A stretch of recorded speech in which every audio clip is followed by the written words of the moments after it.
함께 사도신경으로 신앙 고백 드리겠습니다. 나는 전능하신 아버지 하나님 천지의 창조주를 믿습니다. 나는 그의 유일하신 아들 우리 주 예수 그리스도를 믿습니다. 그는 성령으로 잉태되어 동정녀 마리아에게서 나시고 본디오 빌라도에게 고난을 받아 십자가에 못 박혀 죽으시고 장사된 지 사흘 만에 죽은 자 가운데서 다시 살아나셨으며 하늘에 오르시어 전능하신 아버지 하나님 우편에 앉아 계시다가 거기로부터 살아있는 자와 죽은 자를 심판하러 오십니다.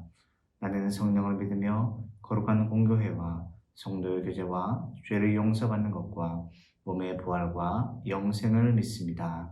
아멘.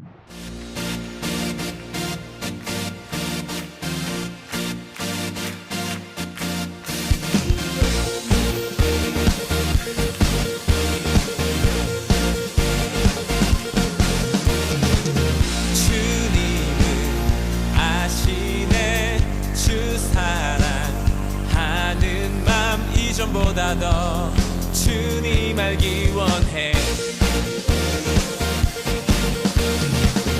내 마음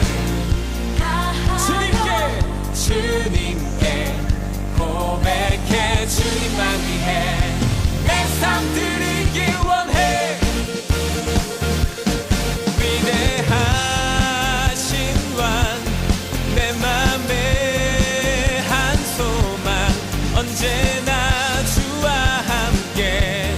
언제나 주와 함께. 예수 나의 영혼의 구세주 영원 무궁히 주님만을 나 찬양하리. 주님은 아시네. 주 사랑하는 맘 이전보다 더 주님 알기 원해. 내 마음 주님께 고백해. 주님만 위해 내 삶 드리기 원해. 위대하신 왕 내 맘에 한 소망 언제나 주와 언제나 주와 함께. 예수 나의 영혼의 구세주 영원 무궁히 주님만을 나 찬양하리. 예수 나의 영혼의 구세주 영원 무궁히 주님만을 나 찬양하리.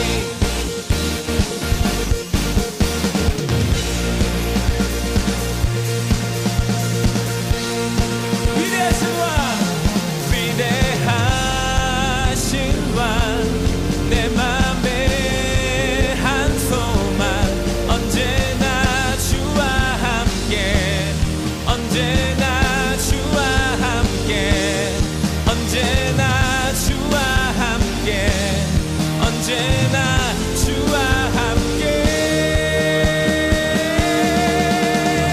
예수 나의 영혼의 구세주 영원 무궁히 주님만을 나 찬양하리. 다시 한번 고백합니다. 예수 나의 영혼의 구세주 영원 무궁히 주님만을 나 찬양하리. 할렐루야. 우리 사랑하는 주님께 더 큰 박수와 함성으로 영광 돌리십시다. 할렐루야.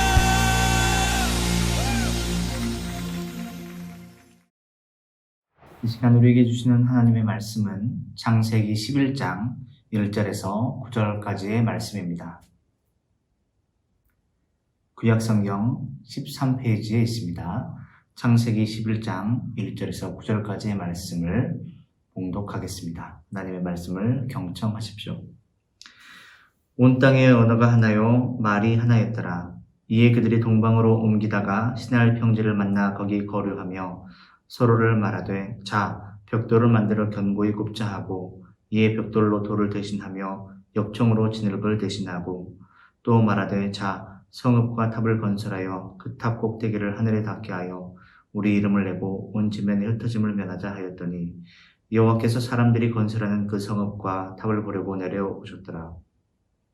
여호와께서 이르시되 이 무리가 한 족속이요 언어도 하나이므로 이같이 시작하였으니 이후로는 그 하고자 하는 일을 막을 수 없으리로다.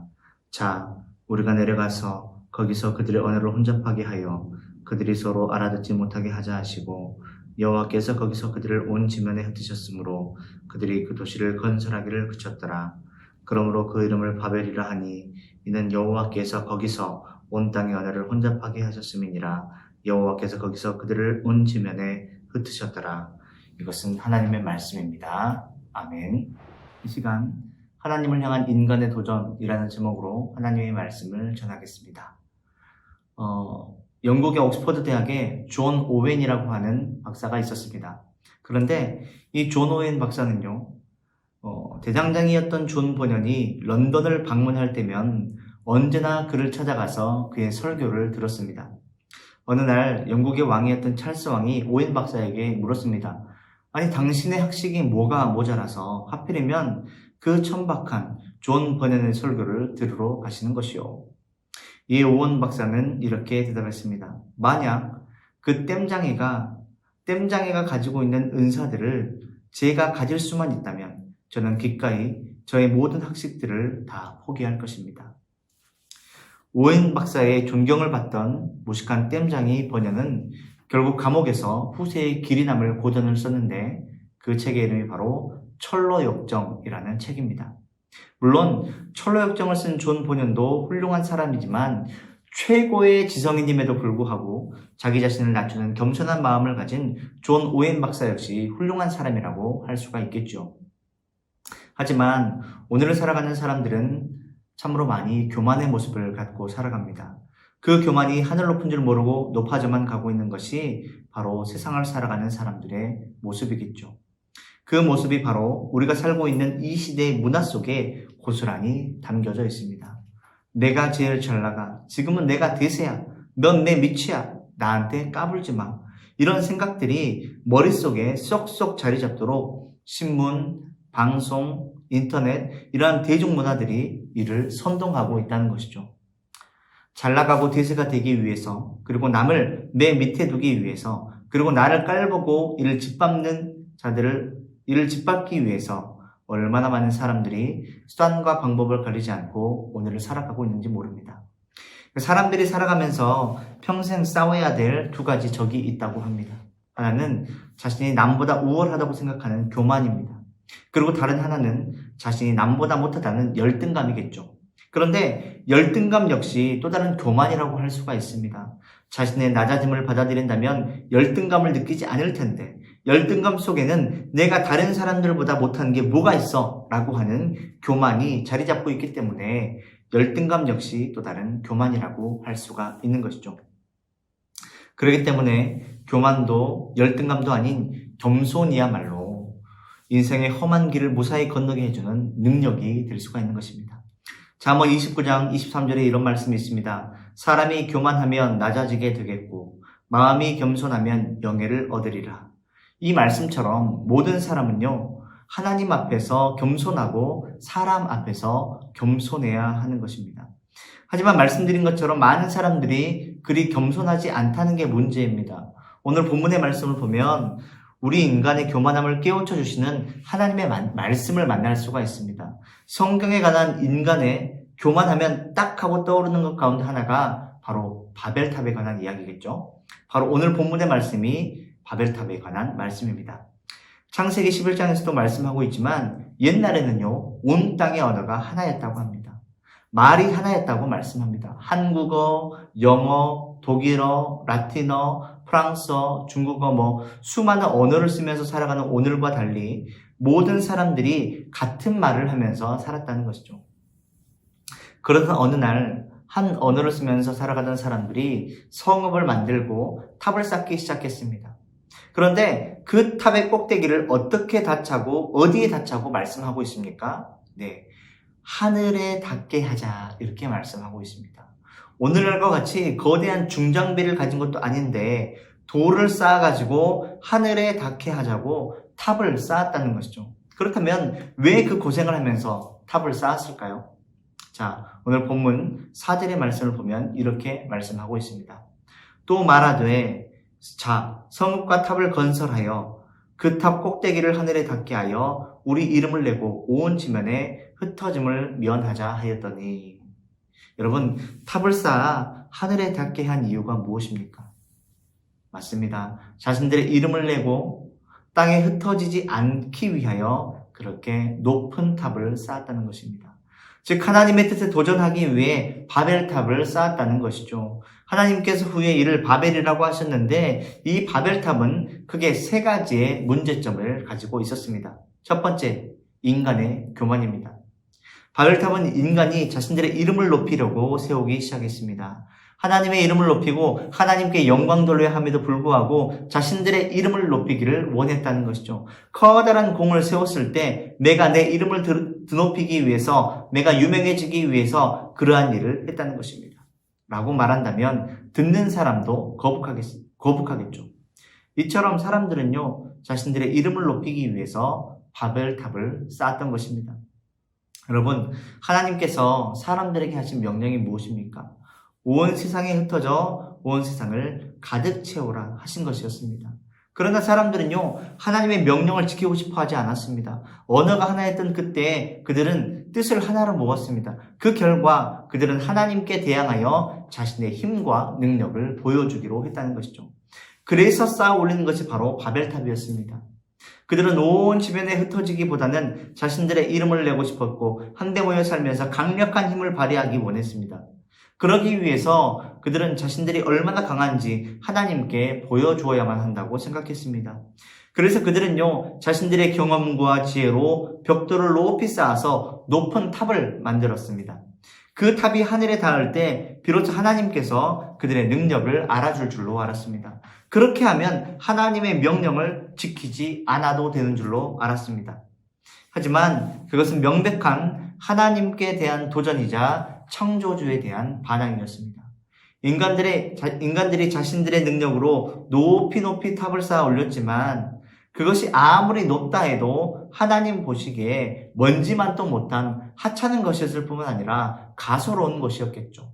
저와 여러분도 마찬가지입니다. 아무리 이름이 나고 세상 사람들이 알아주는 업적을 세운다 할지라도 또 그런 유명 인사가 된다 할지라도 하나님 앞에서는요, 그런 업적이 아무것도 아니라는 것을 우리는 기억해야 됩니다. 분명한 것은 하나님께서는요, 일순간에 그들을 온 세상에 흩으시면서 언어까지도 혼잡하게 하심으로 말미암아 하나님께 도전하지 못하도록 그들에게 벌을 내리셨다는 것입니다. 하나님께서 벌하시면요, 우리가 쌓았던 모든 것이 다 물거품이 될 수 있다는 것입니다. 그렇기 때문에 하나님께 대한 도전은 무모한 도전이며 아무 쓸모없는 무의미한 것임을 우리는 하나님의 말씀을 통해서 알 수가 있는 것이죠. 우리의 이름을 내고 흩어짐을 면하자 했던 모든 것은 바로 인간의 교만 때문이었습니다. 아담과 하와가 선악과를 따먹으면 하나님처럼 될 것이라고 했던 사탄의 유혹에 넘어간 것도 모두 다 교만 때문이었고요. 하나님을 부인하고 성경을 부인하고 하나님께 도전하는 모든 행위가 다 교만에서 비롯된 것이었습니다. 자, 오늘을 살아가는 현대인의 교만은 크게 네 가지로 정의됩니다. 첫 번째, 지적인 교만입니다. 과학이 우상이 되어서 현대인의 마음속에서 무서운 죄를 짓게 합니다. 인간 복제라든지 유전자 조작 등 과학을 통해서 하나님께 대한 무모한 도전을 하고 있다는 것입니다. 둘째로 권력적인 교만입니다. 권력이면 뭐든지 다 할 수 있다고 생각합니다. 그래서 사람들이 정치에 빠지고 권력을 잡으려고 하는 것입니다. 하지만 아무리 권력이 있다 하더라도 하나님께서 주신 권력이라는 것을 우리는 기억해야 되는 것이죠. 하나님 앞에서 인간의 권력은 아무 힘도 발휘할 수 없다는 것입니다. 셋째로 도덕적인 교만입니다. 속은 썩어 있으면서 겉으로 정의로운 척하고 진리인 척하며 살아가는 사람들은요, 도덕적인 교만에 사로잡힌 사람들이다 라고 볼 수 있겠지요. 네 번째로 종교적인 교만입니다. 하나님을 부인하는 것, 그것이 바로 종교적 교만입니다. 하나님을 모른다는 것은요, 인간의 근본을 알지 못하는 우매함에서 온 것입니다. 하지만 하나님을 부인하는 순간 인간의 존재 자체도 함께 부정하는 것이 된다는 것을 우리는 기억해야겠죠. 왜냐하면 사람을 지으신 이가 누구시기 때문입니까? 바로 하나님이시기 때문입니다.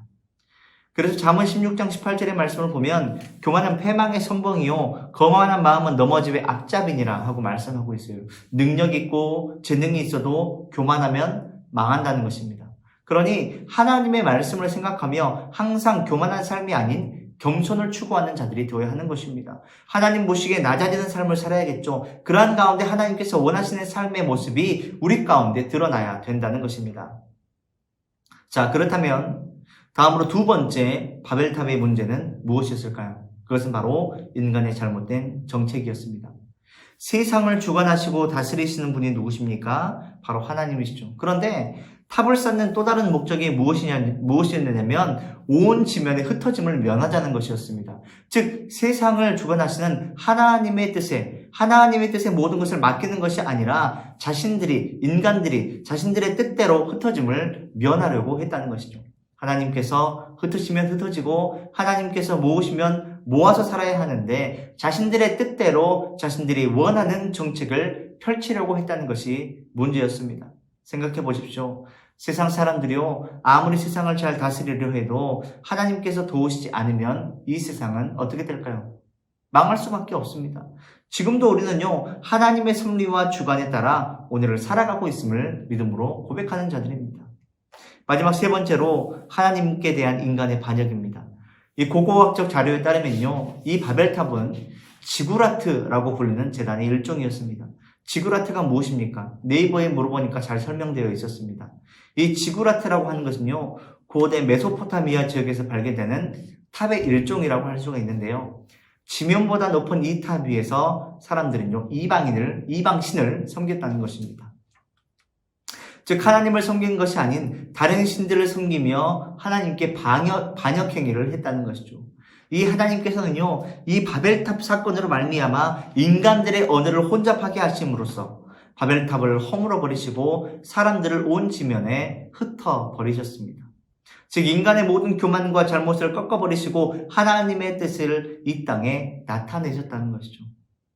하지만 여러분, 오늘을 살아가는 많은 사람들이 얼마나 교만한 마음을 가지고 있는지 모릅니다. 세상에서 제일 잘 나가기 위해서 오늘도 남을 짓밟고 일어서려고 하는 사람들이 너무나도 많이 있습니다. 그리고 이러한 생각을 이 세상의 문화가 조장을 하고 있습니다. 그렇다면 여러분, 우리는 교만이 판치고 있는 이 세상에 어떤 문화를 전달하는 사람이 되어야 하겠습니까? 마가복음 10장 45절 말씀에서 예수님이 우리에게 이렇게 말씀하십니다. 인자가 온 것은 섬김을 받으려 함이 아니라 도리어 섬기려 하고 자기 목숨을 많은 사람의 대속물로 주려 함이니라. 예수님께서는 우리에게 십자가에서 최고의 겸손의 모습을 보여주셨습니다. 그러므로 우리는 하나님의 사람들로서 겸손의 문화를 세상 가운데 심는 자들이 되어야 합니다.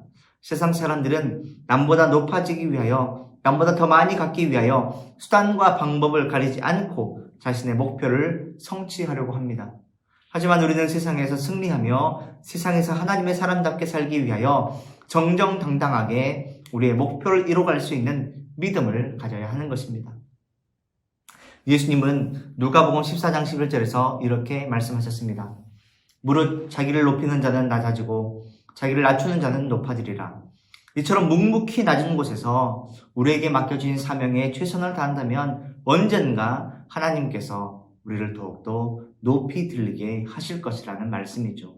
그리고 그 문화가 이 땅에 뿌리 박히도록 세상 가운데 빛과 소금의 역할을 감당해야 될 사람들이 바로 저와 여러분이라는 것입니다. 남들이 가는 길 나도 가야지, 이런 생각보다는 남들이 가는 길이 아닌 하나님께서 가라는 길을 가야지 라고 하는 이 믿음으로 하나님과 사람 앞에서 겸손한 삶을 살아갈 수 있는 저와 여러분들이 되시기를 바랍니다. 그래서 하나님께 영광 돌리고 사람들에게 기쁨이 되는 주의 자녀들이 다 되시기를 주님의 이름으로 축복합니다.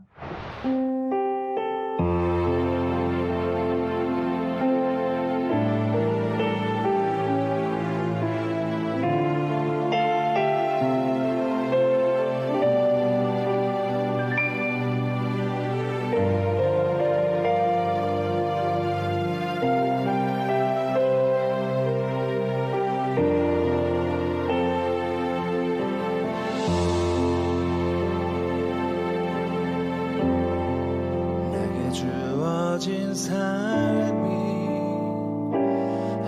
한없이 버거워 또 의심하며 마음은 들려도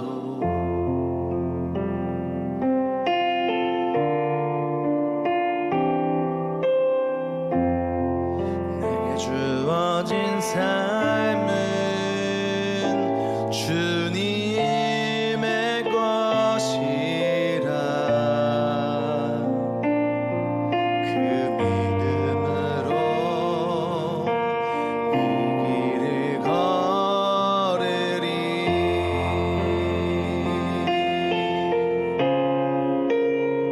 그 나라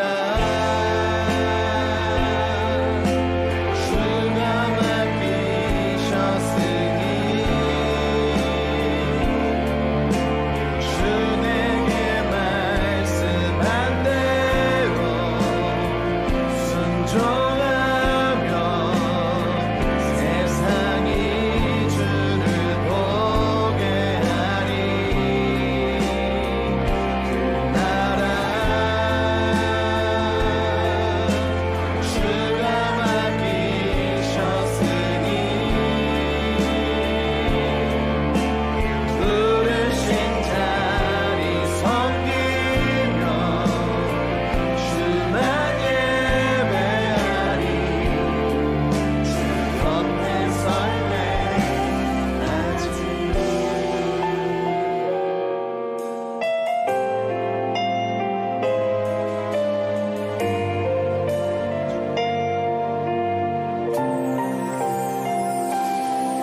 한번 믿음의 고백으로 주 앞에 올려드립니다. 부르신 곳에서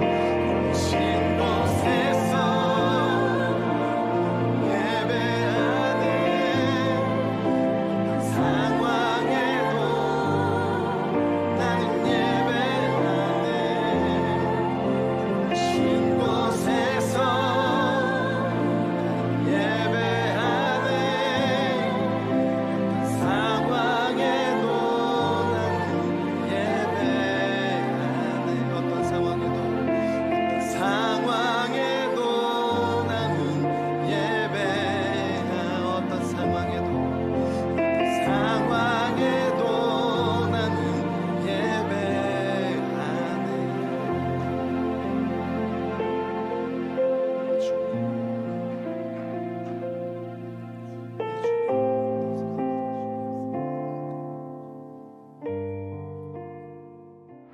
오늘도 거룩한 주일을 허락해 주셔서 좋으신 하나님 기억하여 예배할 수 있도록 은혜 주심을 감사합니다. 오늘 주신 은혜와 말씀을 통하여 거룩하게 살아갈 수 있도록 주님 인도하여 주시고 하나님을 예배하는 모든 사람들마다 큰 은총을 내려 주시옵소서. 이제는 우리를 구원하신 예수 그리스도의 은혜와 하나님의 극진하신 사랑하심과 성령의 내주교통 함께 하시는 역사가 오늘도 주님 앞에 나와 예배드리는 모든 사람들 가운데 이제로부터 영원토록 함께 없시기를 간절히 축원하옵나이다. 아멘.